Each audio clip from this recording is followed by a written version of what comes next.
আসসালামু আলাইকুম। দীর্ঘ ২১ দিন পরে টাইগার মুরগির ডিম থেকে বাচ্চা ফুটে বের হচ্ছে। এর আগে কখনো টাইগার মুরগির ডিম ফুটানো হয়নি। এজন্য আমার কাছে এটি ছিল নতুন এক অভিজ্ঞতা। তারপরেও আলহামদুলিল্লাহ বাচ্চাগুলো অনেক সুস্থ আছে আর দেখতেও মাশাআল্লাহ অনেক কিউট। প্রথম দিকে ভেবেছিলাম হয়তো ম্যানুয়াল মেশিনগুলোতে টাইগার মুরগির ডিম ফুটানো অনেকটাই মুশকিল হবে।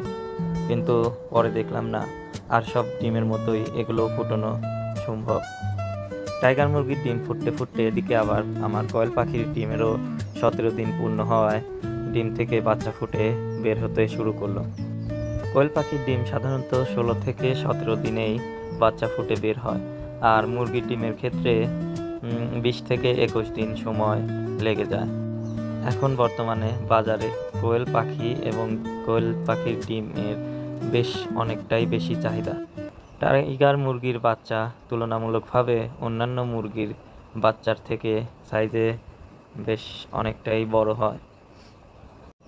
কোয়েল পাখির ছোট্ট ছোট্ট বাচ্চাগুলি দেখতে মাশাআল্লাহ অনেক সুন্দর লাগে। অবশেষে ব্রুডিংয়ে দিয়ে দিলাম টাইগার মুরগির বাচ্চাগুলো। আলহামদুলিল্লাহ, সবাই দোয়া করবেন যেন বাচ্চাগুলো সুস্থ থাকে।